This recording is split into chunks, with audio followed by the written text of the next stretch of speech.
Welcome to the FloXC show presented by ASICS. I'm Gordon Mack. I'm here with Kevin Sully. We had a lot of cross-country go down. Time to update the rankings. Gordon, we are getting into an interesting part of the season. We've had some teams debut. We're not quite yet to all the big dogs being released out on the course, but there have been some changes to the top 25, so excited to jump into it with you today. Yeah, and it's very interesting. September meets are kind of weird because you don't really know what the goal was of each race that these athletes run. Some people are tempoing. Some people are coming off of hard training sessions. It's kind of hard to judge if a loss or a win really mean anything, but we're going to do our best, and that's why we're updating our top 25, starting with the women. You ready, Kevin? I am ready. Let's do it. Let's do it. Coming in at number 25 to 21, we have Indiana, Utah State, Michigan State, Iowa State, and Georgetown. Kevin. Couple changes here. Indiana. Yeah. They won that Iona meet, but it was by a tiebreaker to Columbia. Yeah, so they dropped from 20 to 21. Not a big change there. Utah State, you mentioned at 22. They're yet to run an A team, and 3 newcomers to the top 25 in Michigan State, Iowa State. No, they're sorry. not newcomers. Sorry. They're People who are staying put. Staying put. Excuse me. My apologies. Georgetown, Iowa State, and Michigan State. Our newcomers are going to be in the next section. Yes, and correct. let's just keep going. Here's where we got the newcomers. Look at that. Ole Miss and Georgia Tech jumping not into the top 25, but into the top 20 after a fresh 1-2 finish at the Battle of Beantown. Yeah, Ole Miss got the win, led by a freshman. Lisa Vogel's gang finished 10th, but they packed a lot of runners in there, so Ole Miss jumps in. And just a few points behind them in Boston was Georgia Tech. What do you know about this Georgia Tech squad? Well, interestingly, despite only getting with getting second at Beantown, but more importantly, against a top 15 opponent, Georgia, they beat them head-to-head at Georgia's home meet. Now, again, it's early September race, so you're not going to hold that against Georgia, but it does show that Georgia Tech is the real deal, that can go toe-to-toe with a Georgia team that has both of the drop sisters. Now, one of the drop sisters didn't race in that, but even if she did, Georgia Tech still would have won. They put their entire top 5 in front of Georgia's number 3 or number 2, so very impressive for Georgia Tech being in that top 20. We haven't really talked about Georgia Tech cross country much, but we have not. BYU dominated their home meet, so they're solid there at 18, and at 16, Penn State, their freshman, Julia Patterson, looked pretty good opening up for the Nittany Lions. Yeah, I'm excited to see what she does at the Nutty Comb Invitational. I think she's running there. Penn State running there? Yes, they are. Penn State so is. be excited to see them. Moving on. I got the start list in my head, and I was scrolling all the way down to the P's. Penn State will be there. 11 through 15, Nova, Portland, Wisconsin, Georgia, and Furman. Yeah, so Furman stays put at 15. Georgia, you mentioned them earlier in that race with Georgia Tech, but you're not taking that too seriously right now. You can't hold it against them. September 9th meet, you can't hold against you. Yeah, Wisconsin, they got another chance to run their home meet. They're going to be at their home course, that Zimmerman cross-country course, numerous times. They dominated their home meet. And then Portland comes in at 12. They ran their B squad at Dellinger. You were out there to take in that race. Yeah, nothing too crazy there. Portland still has yet to run their big guns in their, Taryn Rawlings, Lauren LaRocco, their star freshman, Camila No. Speaking of star freshmen, Villanova, they have yet to run their star freshman, Taryn O'Neill. A lot of big-time freshmen yet to really debut. They want to wait later in the season to kind of – because it's not a long season, but it's a hard season when it gets to November. Yeah, absolutely. But rankings stay the same there from 11 through 15. And speaking of staying the same, 6 through 10, exact same as preseason. NC State, Arkansas, Michigan, Washington, and Notre Dame. Yeah, so Arkansas dominated their home meet, the Chili Pepper race. Nothing too much to glean from that. Most of the competition was, smaller schools, Division II, Division III, some community colleges. Michigan looked really strong, 1 through 7 out of that course in Nebraska, previewing what they're going to see at the Big Ten meet. Anna West was there. The Meyer sisters ran really well. Claire Borchers, they packed it in really nicely. And then Washington, the New Look Huskies, don't have too much to glean from them other than, Rainsberger, Burden will be there. Yes. So, again, a lot of these teams and athletes have yet to really put their full pedal to the metal yet, and we'll find out coming up this weekend live on FloTrack with the Nutty Comb Invitational, and then ultimately the pre-nats and conferences, etc. But let's just be honest, no changes. Top 5 going to be the same. New Mexico, Colorado, Oregon, Stanford, and Boise State. What are your thoughts on these? What are your thoughts on that Oregon squad?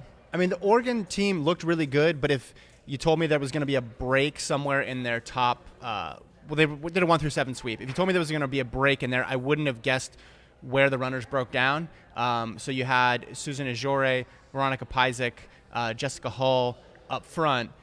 Isabel Brower, the other San Francisco transfer, was a little bit back, about 30, 40 seconds back, as was Philippa Bowden, their other new incoming runner. And then Amanda Garrick rounded it out in the number 7 spot. So I kind of anticipated Bowden and Brower to be higher up. Don't know if that's because Ajore and Hull and Cardama Baez, Pajek ran really well, if those other 2 women are rounding into shape, or if there really is a gap there. We've seen Ajore win 2 meets so far this year, which nothing to sneeze at. It is early. So I think that's sort of interesting for Oregon, something to keep an eye on. But, I mean, their 1 through 7 already kind of looks clearly defined and pretty solid, though. Yeah, I mean, I think the reason why we didn't bump them ahead of Colorado is mainly, like we said, Philippa Bowden and Brower did not show the true top tier. They, there was no one in that race. They could have ran with Hall and Pajek and Ejor. So, is Ejor? Ajore? I call her Ajore. Ajore. I'll have we'll to go get with the Ajore. pronunciation. Susan. Her name, first name Susan. First name basis. So, I'm still. I think what's the word? Is something still out? What's that word? What's that phrase? Letter is still no. The letter? No. What's the phrase? Oh, this is killing me. I'm not sure. We don't know yet. It's like it's still to be told. Oh my gosh, this is killing me. I'm not sure where you're going with it. It's a phrase. Like we still have yet to be. The tale is. Oh, the tale is yet to be told. No. I mean, that is a phrase. That's not it, though. It's oh my phrase. God, this is killing me. Gord will figure this out by the time we get to number 1 for the men team. Yes, I'll figure this out. I mean, it was one more thing with the Oregon women. I mean, if Jessica Hall, who NCAA 1500 meter champion, takes a step forward this year in cross, and Susan Ajore steps forward again this year in cross, I mean, that could be a big difference maker. It could make up for the fact that maybe the other 2 aren't as strong as they are, or it could maybe put them into contention, just maybe if New Mexico has a bad day and if Colorado has a bad day, pushing up for a title. Yeah, I mean, I think Oregon said that they're still a title contender, but I've yet to be like the Bill Dillinger wasn't really a wow factor for me. I was there, I watched it in person, so I'm not even going off the results. So You weren't wowed? I wasn't wowed. Solid I mean, they effort. did what they should have done. Yes, there was zero competition. Right, So. solid effort for the Ducks. I just think it's a good sign when someone you weren't expecting is running with a faster pack. That's all I'm saying. So then moving on to the men's side, we got Air Force 21, Texas 22, Colorado State 23, NC State 24, and Furman number 25. Yeah, I mean, Texas yet to run an A-team. Air Force yet to run an A-team. We'll see them at Nuttycombe. Not much difference there. So the team missing here, last year's number 21 was Washington, and they're not here anymore. So they got bumped up. Washington got bumped up, but no changes much going on here. Speaking of Washington, they went from 21 to 16 after that runner-up finish at Beantown to Syracuse.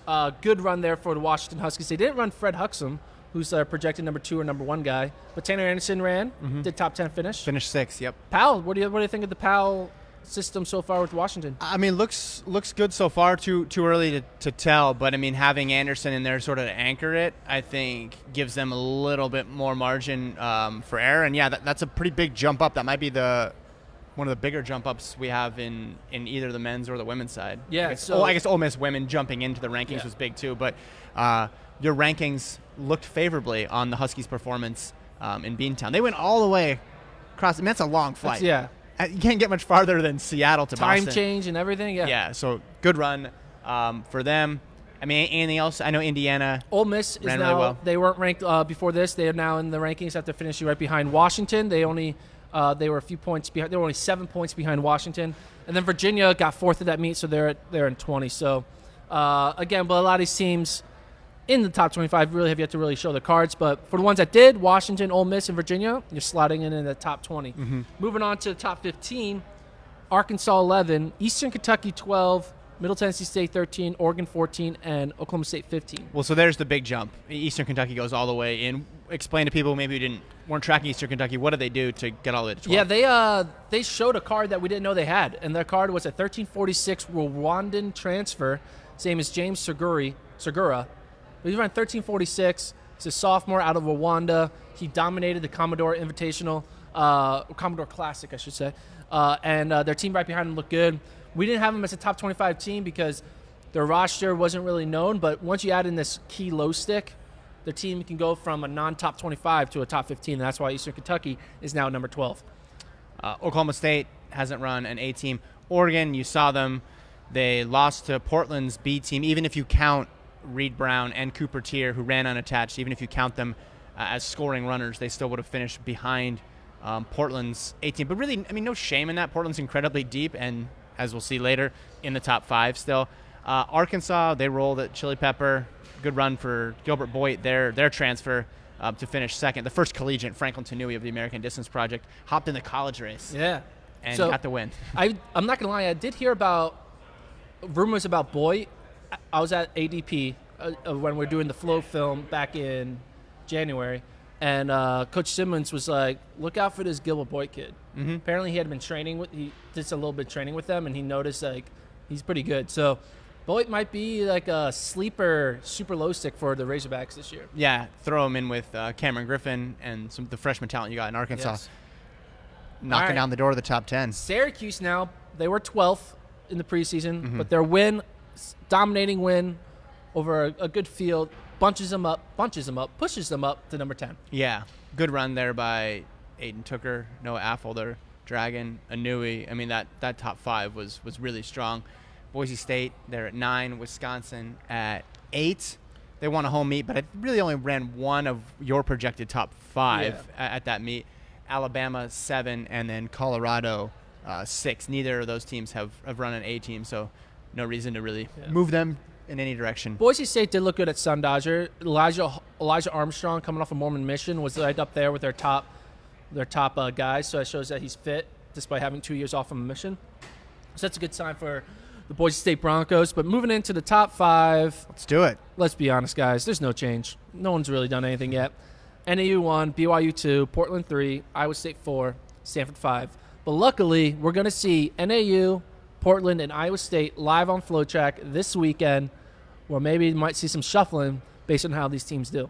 Yeah, I mean, BYU did run their big dogs at a home meet, ran together, was pretty much par for the course. It was also on a golf course, so that connection. Par for the golf course. That makes sense. Portland, like we said, we saw that. If we were ranking B teams, I think we could have there you go, yeah. more information because we know BYU's B team is historically deep. Portland ran really well for a B squad. Iowa State ran well early September. Yeah. Pollard wasn't there. And then Stanford, we mentioned last week, Thomas Ratcliffe being back and at full strength is the big story for the Cardinal. And Northern Arizona, let's not forget, they had a race early September, George Kyle Classic. Mm-hmm. And look out for Ryan Raff. He's a true freshman. He ran unattached. He was their number 2 guy. Okay. I think number 2 or number 3 guy. And we're all thinking about Brody Hasty as the factor for NAU, as like that true freshman who can come in and be a top 40 guy. Maybe it's Ryan Raff. I'm sure coach is thinking, I was thinking Hasty was going to be my top 7. Now I got to worry about Ryan Raff and figure out, do I want to redshirt him? Do I want to hold him? Because you see talent like that, you don't want to waste it, you know? Right. But you also want to you want to use it, but you also don't. You know, Stanford had to deal with this a lot with Sean McGorty, Thomas Ratcliffe, and Grant Fisher. Mm-hmm. You know, it's like, do you run them as a true freshman, or you got a good talent? Do you want to redshirt a year to kind of make sure they're developed so you have consistency sophomore, junior, and senior year? Right. Yeah, absolutely. I mean, you want to use the card as strategically as possible. You don't want to take the red shirt off and then you end up winning by 100 points, but you also don't want to leave the red shirt on and have that person be the one missing piece that potentially could have brought you the title. So, I mean, what do you expect this weekend in terms of shuffling after Nuttycombe? I see a lot of shuffling going on. Also, I see some not inappropriate shuffling happening because I feel like that's not the right word. I'm struggling with my vocabulary in this broadcast. I think that some teams are going to do better than they shouldn't, are going to look better than they are. Okay. And some teams are going to look worse than they really are. Okay. So, like, I think teams aren't going to – I mean, we got to remember, it's going to be a September race. Mm-hmm. And we're going to feel like it's a pre-Nats because it's at Nuttycombe. We're so used to Nuttycombe being during mid-October. But it's late September. So teams, we don't know where they are in their training. Teams are going to leave some guys out. They're going to strategize. So I think the order we see is not going to be true to form when it comes to November. And who are some teams, before we go, we should mention the teams that were in the top 25 that got bounced out. We should mention those Campbell. for both men and women, yeah. Campbell and Providence women. Campbell men, they were 8th. We were going all in on their projected number 3 guy, which is Godwin Kamutai.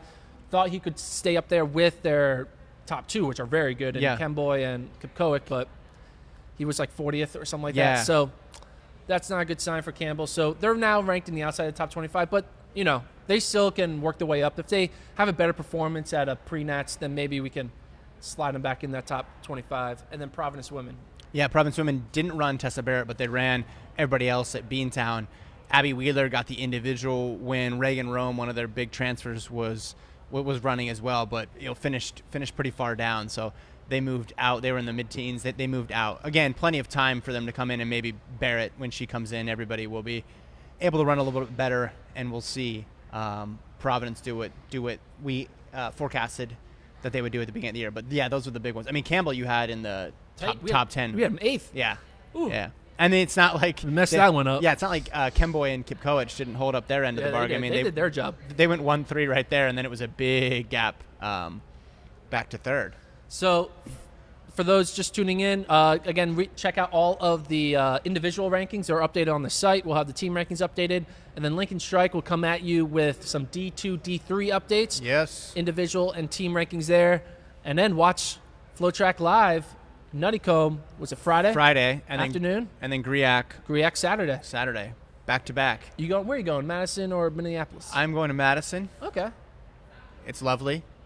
First time being there in 10 years. 10 years. So I haven't seen the course. Oh. Last time I went, there was no cross-country course. So I'm excited to check it out. The first of 3 trips. And then the first time you're back, they changed the cross-country course. Oh.